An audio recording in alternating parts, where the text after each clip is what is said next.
বন্ধুরা, তোমরা কেমন আছো? তোমরা নিশ্চয়ই ভালো আছো এবং তোমাদের বাগানের গাছগুলো খুব ভালো আছে। আমরাও ভালো আছি এবং আমাদের বাগানের গাছগুলো খুব ভালো আছে। আজকে যে গাছটা নিয়ে আলোচনা করবো সে স্থলপদ্ম। তো আমার কাছে একটা স্থলপদ্ম গাছ ছিল, যে গাছটা আমি আর কিছুদিন আগে তোমাদের দেখিয়েছিলাম, কাটিং করে দিয়েছিলাম এবং কাটিং করার পর সেই গাছটা সুন্দর করে বৃদ্ধি হয়েছে এবং আমি বলেছিলাম ফুল আসলে আমি পরিচর্যাটা দেখাবো যে কী পরিচর্যা করবো যার ফলে গাছটা থেকে প্রচুর পরিমাণে ফুল পাবো। তো আজকে সেই সময়টা এসে গেছে, যে গাছ এই সময় ফুল ফুটছে গাছে। তো আমি দুদিন ছিলাম না, ওর জন্যে আগে দু তিনটে ফুল আমি তোমাদের দেখাতে পারছি না। কারেন্ট আজকে একটা যে ফুলটা ফুটেছে, এই দেখো। প্রথমে হয় কি, এরকম সাদা হয়, হয়ে তারপরে হচ্ছে এরকম পিঙ্ক কালারে চলে আসে। এইটা কালকে ফুটেছিল, এটা আজকে একটু শুকিয়ে আছে। তো গাছটা দেখতে পাচ্ছ এত সুন্দর করে গ্রোথ নিয়েছে। তো চারটে ব্রাঞ্চ নিয়ে গাছটা উঠছে সুন্দর করে। আর এখন এই হাইটের মধ্যেই কিন্তু ফুল এসে গেছে। এবার আমরা পরিচর্যা করবো এই সময়, যে পরিচর্যাটা করলে এর পরেও আমাদের গাছে প্রচুর পরিমাণে ফুল আসবে এবং প্রচুর পরিমাণে কিন্তু বৃদ্ধি হবে। তো চলো আর দেরি না করে সেই কী পরিচর্যা করছি সেটা অবশ্যই দেখাবো।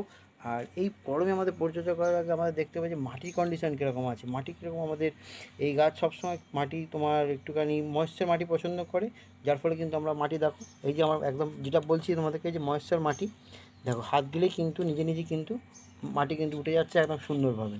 তো এই গাছ এই সবসময় এরকম ময়েশ্চার মাটি পছন্দ করে, যেতে তোমার জল কিন্তু অবশ্য দাঁড়াবে না, কিন্তু মাটি কিন্তু একটু ভিজে ভিজে ভাব কিন্তু সবসময় থাকবে। দেখো মাটি কিন্তু ভিজে ভিজে ভাব আছে, কিন্তু জল নেই। তো এইরকম মাটি এই গাছটা পছন্দ করে। আর এরকম মাটির মধ্যে আমরা কী খাবার ফলে কিন্তু এরকমভাবে ফুল কিন্তু আসবে ভবিষ্যতে, এখন আসছে, এবার এরপরেও আবার পরপর এই যে প্রত্যেকটা ব্রাঞ্চে কিন্তু এরকম ফুল আসবে। তো চলো আর দেরি না করে কী খাবারটা দিচ্ছি সেটা দেখে নিই। আর যারা আমার চ্যানেল নতুন তারা অবশ্যই চ্যানেলটাকে সাবস্ক্রাইব করবে এবং বেল বাটন প্রেস করবে। যখনই আমি একটা নতুন ভিডিও দেবো তোমাদের কাছে নোটিফিকেশান পৌঁছে যাবে। আর অবশ্যই ছাদ বাগান হোক, আঙিনা বাগান হোক, প্রচুর পরিমাণে গাছ লাগাবে। আর ভিডিওটা তোমাদের বন্ধু বান্ধবের মধ্যে প্রচুর পরিমাণে শেয়ার করবে, যাতে তারাও সহজভাবে কাজ করতে পারে এবং প্রচুর পরিমাণে গাছ। কী খাবারটা দিচ্ছি সেটা দেখে নিই। হ্যাঁ বন্ধুরা, খাবারটা আমি নিয়ে চলে এসেছি। কী কী খেয়েছি এই খাবার, এটা প্রথমে তোমার দেখিয়ে দিই। এই যে এটা হচ্ছে ম্যাগনেসিয়াম সালফেট, কেন আমাদের এই গরমে কিন্তু গাছের পাতা কিন্তু কী হয়, কুঁকড়ে যেতে পারে, তার পাতা কিন্তু ফ্যাকাশে হয়ে যেতে পারে, তার জন্য আমাদের কিন্তু ম্যাগনেসিয়াম সালফেটটা অবশ্যই দেবো। এটা দেবো আমরা 1 চামচ। মিউরেট পটাশ দেবো, কেননা গাছে ফুল আনতে সাহায্য করবে এবং ফুলকে বোটাকে শক্ত করতে সাহায্য করবে, এই জন্য মিউরেট পটাশ। নিমখোল দিচ্ছি কেন, নিমখোল আমাদের মাটির যে নিচে যে ব্যাকটেরিয়া থাকবে, যা ফাঙ্গাস থাকবে, সেটা লাগতে দেবে না এবং গাছে একটা নিউট্রিশন যোগাবে। আর এইটা হচ্ছে আমাদের হাড় গুঁড়ো। হাড় গুঁড়ো কেন দিচ্ছি, কেন গাছকে বৃদ্ধি করতে হবে, খুব তাড়াতাড়ি বৃদ্ধি করতে হবে এবং ফুল আনতে হবে তার মধ্যে। আর এর সঙ্গে দিচ্ছি আমরা ভার্মি কম্পোস্ট। ভার্মি কম্পোস্ট দিচ্ছি 2 চামচ। ভার্মি কম্পোস্ট কেন দিচ্ছি, ভার্মি কম্পোস্ট দিচ্ছি যাতে গাছের সাহায্য করবে এই ভার্মি কম্পোস্ট। তো চলো ভার্মি কম্পোস্ট নেবো 2 চামচ, নিমখোল নেবো 1 চামচ, হাড় গুঁড়ো নেবো 1 চামচ, ম্যাগনেসিয়াম সালফেট নেবো হচ্ছে 1/2 চামচ, মিউরেট অফ পটাশ নেবো হচ্ছে 1 চামচ। এই হচ্ছে টোটাল 5টা খাবার। এই 5টা খাবারকে আবার সুন্দর করে মিক্স করব। মিক্স করে আমরা স্থলপদ্ম গাছে কিন্তু খাবারটা প্রদান করব, যার ফলে ভবিষ্যতে, আজকে এবং ভবিষ্যতে প্রচুর পরিমাণে আমরা কিন্তু ফুল পাবো। চলো সুন্দর করে আমরা খাবারটাকে মিক্স করে নিই একে অপরের সঙ্গে। আর এই বিকেল কিন্তু অবশ্যই খুব সুন্দর করে কিন্তু চানটা করাবে। কিন্তু যদি তোমরা বরফ জলে চান করাতে পারো, তাহলে মিলিবাগ লাগার একটা সম্ভাবনা থেকেই যায় সবসময়।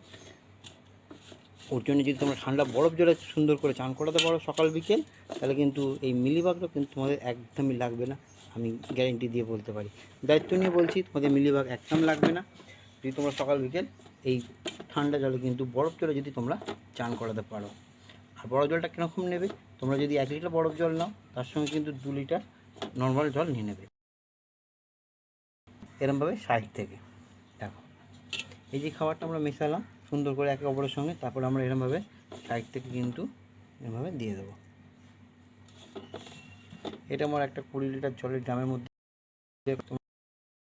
আমরা কাছে কিন্তু 20 লিটার জলের ড্রামের মধ্যে করে থাকি।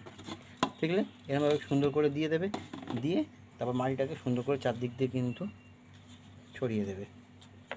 এই হচ্ছে খুব সিম্পল পরিচর্যা, যার ফলে কিন্তু আমাদের এই স্থলপদ্ম গাছে প্রচুর পরিমাণে ফুল আসবে এবং প্রচুর পরিমাণে ব্রাঞ্চ ছাড়বে আর শিকড়ও মজবুত হবে। তো চলো এরমভাবে, যার ফলে প্রচুর পরিমাণে তোমাদের ফুল পাবে বাগানে। আর তোমরা জানো স্থলপদ্ম গাছ খুব সুন্দর দেখতে হয় আর ফুলের কালার অপূর্ব হয়। চলো ভিডিওটা আজকে এই অবধি। যদি ভিডিওটা তোমাদের ভালো লাগে তাহলে অবশ্যই লাইক শেয়ার সাবস্ক্রাইব করবে এবং প্রচুর পরিমাণে শেয়ার করবে বন্ধুদের মধ্যে। চলো আজকে এই অবধি। আর যদি গাছ সম্বন্ধে কোনো রকম প্রশ্ন থাকে তো অবশ্যই কমেন্ট করবে, আমি তার উত্তর দিয়ে দেবো। চলো আজকে এই অবধি। কালকে আবার দেখা হচ্ছে একটা নতুন ভিডিওর সঙ্গে। গাছ লাগাও, পরিবেশকে সবুজ করে তোলো। চলো আজকে এই অবধি।